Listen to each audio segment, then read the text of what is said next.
Welcome back. We're still talking sports right here at Channels TV Sports Center in Lagos, Nigeria. It's just 18 days to the 2016 Rio Olympics. You saw the touch. It's moving around in Brazil and it's moving closer to Rio. Guys, it's not anywhere close to Russia because these guys are saying, we want to be at the Olympics, but it seems this anti-doping ban might just still be a problem. You know, when you are attending a farewell ceremony to actually go to Rio, and there's something hanging over your head, you don't really know if all the athletes will be banned. Because there's some letters, you know, that we read about that more like a leaked letter addressed to the IOC, you know, backed by several anti-doping agencies, circulated to the WADA,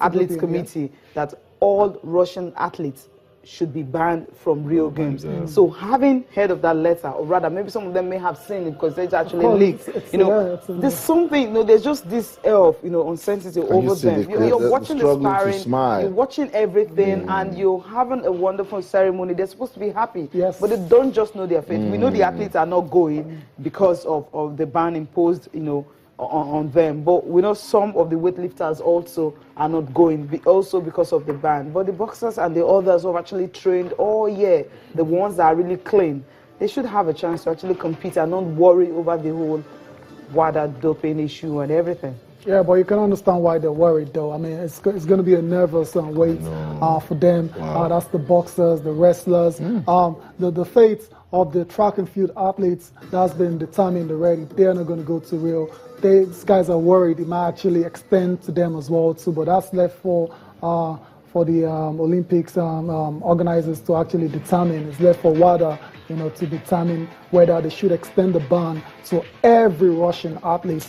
But for that to happen, there has to be some level of proof. You have to prove that, okay, these other athletes have actually, you know, violated anti-doping rules as well too. I don't think it's just going to come out of the blues. There has to be proof.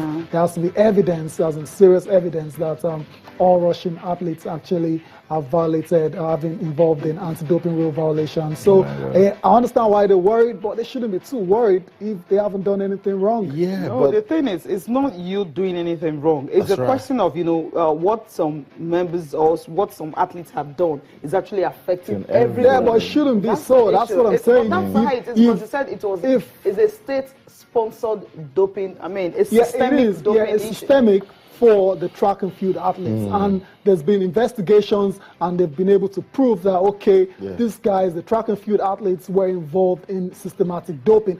The same has not been done for these other guys, wrestlers, the boxers. So let them be. So let them be. Now, check. You forgot about how many we've heard of some Russian boxers are failing dope tests, right?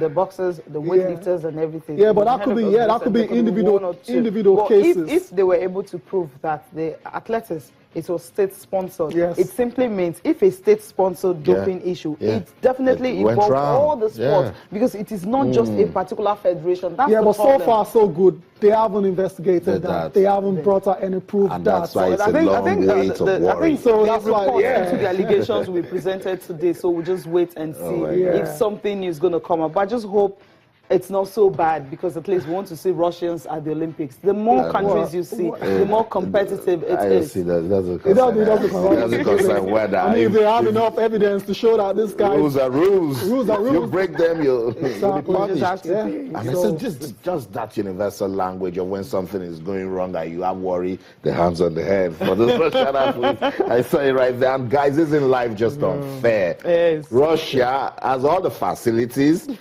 They have all the funding. They are ready for the Olympics, but they have this air of uncertainty. In Nigeria, we don't have that. We can go to the Olympics. We can compete. We can break records if we prepare our athletes properly. But we have this problem. It's funding. Man-made. I was just thinking, how much is it anyway? I mean, is it so impossible? Like, you just tell yourself, look, in the next 10 years, let me earmark, like, maybe the money you hear, you see, I mean, you read about in the pages of the newspaper, I mean, someone actually getting just that money. Just take it and put it in sports. You see what you're going to get at the end of the day. I wish it's as easy as that. The so-called, I mean, people around, the robbery and everything going on between East, West, North, everywhere you go to, you have some group avenged, some others are aggrieved and everything. If they're involved in sport, they wouldn't even think about that. I agree, yeah. You know, they were making millions of naira. So why not just think of it, okay, what if we give them this tool, see how they can manage with it? They wouldn't even think of the other things.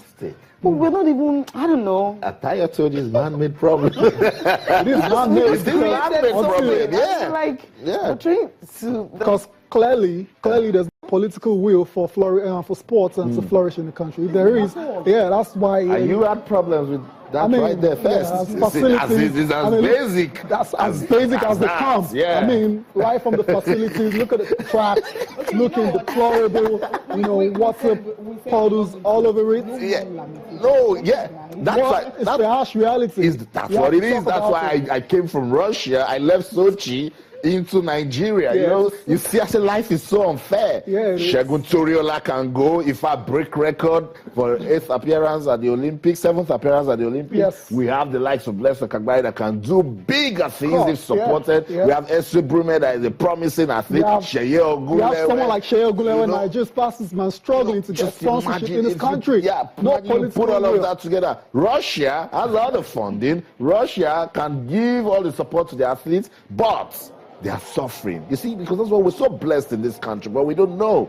We are so blessed. What we just need is the right leadership, purpose-driven leadership that's got vision and have what it takes to see it come to reality. I spoke to the Secretary General of the Nigeria Olympic Committee. We had a long talk, Tayo Cecilia, and he says this country has never had it this worst before in terms of preparing for the Olympics. They don't, people don't even know what's going on. Yeah, it's so bad. Yeah, it's so bad. I mean, on Friday morning, I was listening to the permanent secretary of Ministry of Sports when he was addressing the sports committee, the Senate and all that, talking about they're still hoping for the funds to be released. I was like, really?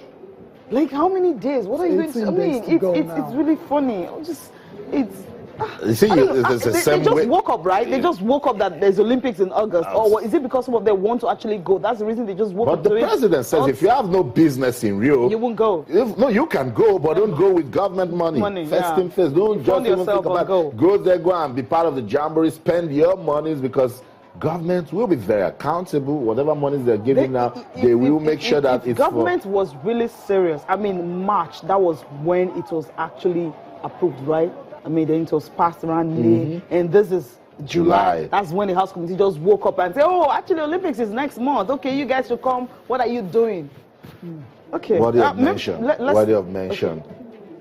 Tunde Popola says, look, we have the best crop of athletes now that they all deserve national awards. These are athletes that understand that there's a problem, but they still go out there, they use their money. We've heard about Aruna Quadri, Segun Toriola using their money, even Ede Mofion. We've heard Sheye Ogunlewe told us, said thanks to family and friends. We can go on and on. Even federation presidents, likes of Solomon Ogba, Wide putting all their... Even NFF had to go and look for money. Okay, you guys will go to Atlanta and just, use the... So the NOC is saying, well done. The NOC says we appreciate this commitment, this dedication to the country, but it is not right. I know, Cecilia, it is not right, but it's important that we let everybody know that these athletes are committed. These federation presidents, we know those ones that are... Come on, big ups to Danny Gali wrestling also, we know them. They are putting everything they can to ensure that it is developed. Let's listen to the Secretary General of the Nigeria Olympic Committee, Tunde Popola. It was a long talk, but what you'll be hearing is funding, and more funding issues. We'll be right back. Stay terrible. I think I chose my words well, if compared to what we had in the past. But notwithstanding, I still think we have one of the best chances following 2012. From 0, we have to go at least to 1. And that's why I said it's better. It's going to be on the upward, not a downward or the same level as we had. And I will tell you why. 2012, we all saw it coming. That's not likely we'll get a medal. I know that because the way we've been running along the policy guidelines, not be able to get a succession. I'm using the word succession for other people who've been on the beat. The difference here now is that after 2012, those of us who still have a little conscience when it comes to issue of administration and the development sports in this country felt, well, let's start from somewhere. We did. We drew up programs, we're going to schools, we're talking to old athletes, we're getting the best of coaches. NOC, for example, where I am, I will talk about NOC, where we conducted training programs, we've got scholarships for athletes, we've done quite a whole lot of things which should support, it may not be 100%, should support what it is when it comes to in terms of training, in terms of getting the athletes ready, you know. So you can't afford to do mediocre planning. And of course, a whole lot of funding is required for anything you do, even life, not to now talk of sports. I've already been saying it, you need, and it's general saying by people, you need almost close to £1 million, actually, to really, in the real sense of it, to train an Olympic gold medalist. People start at the age of 12 to graduate to up to about 21, 22, then you now become, you know, the world best. What goes into that is a whole lot. Training, travels, coaching, payments, you know, feeding, accommodation, you know, a whole lot of things goes into it. So when they say you spend, I believe, about £1 million to get somebody into that position, you know that it takes a lot of funding. What do we have? Unfortunately, this time around, we have the best of plans after 2012. We drew up strategic plans, which you can always make available to anybody who cares to listen about how we want to go. We draw a 5-year development program. But this can't happen if there's no funding. Unfortunately, this year has suffered so much. This particular preparation for Rio 2016 has suffered so much in terms of no funding. It has indeed suffered so much, and the problem is funding. Cecilia Tayo, I like his sincerity. You could look into his eyes and he's saying, look, we want to work, we want to make this happen, but isn't it just a shame that a country as ours, we cannot put together a proper branding system that can give sports? We're talking about sports here, and we've done so well in it over the years.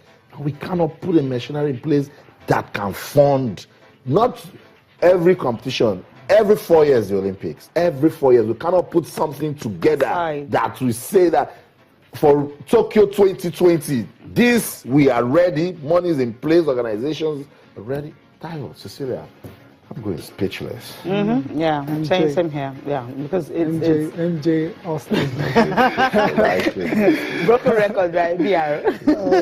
It's funny because each time you listen to most of the administrators when they talk, you know, when the athletes are talking to you, you'll be wondering, I mean, they've got the willpower, they want to work, they want to do these things right. But when something's actually stopping you, there's nothing you can do about it. Remember when we spoke to Shea, you know, he says, what's Nigerian spirit? Everyone coming wants to win. First, second, third. They're all fighting for it. Exactly. They all come and they are well prepared. I mean, they started very well. Now, if God is going to favor anyone, it's going to be those who actually, you know, planned and make preparations for it, and not you who sat down and thinking, okay, I've got the Nigerian spirit. That Nigerian spirit is going to help me do what I want to do. It doesn't work that way anymore. It just doesn't at all. And Austin talked about earlier, he talked about leadership. But until we have a leader with a clear vision for sports, I mean, we're going to keep coming here and talk about the same thing over and over again. We're going to keep, you know, fumbling and wobbling to winning a few medals, you know, once in a while.